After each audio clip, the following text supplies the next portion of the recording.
पास जाके बैठ जाए आगे में, हाँ उनके आगे बैठ जाए। जिनके जिनके पास नाश्ता है एक एक केला का टुकड़ा टुकड़े टुकड़े में बदल दिया जाएगा। ले चलो केले का छिलका उतारो,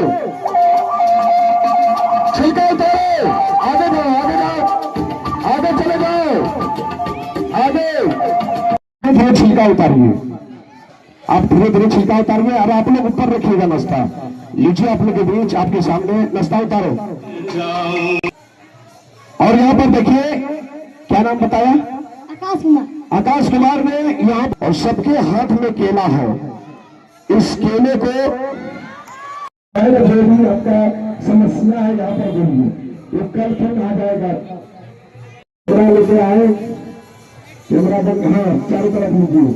चलिए आप लोग के बीच नाश्ता चलिए चलिए।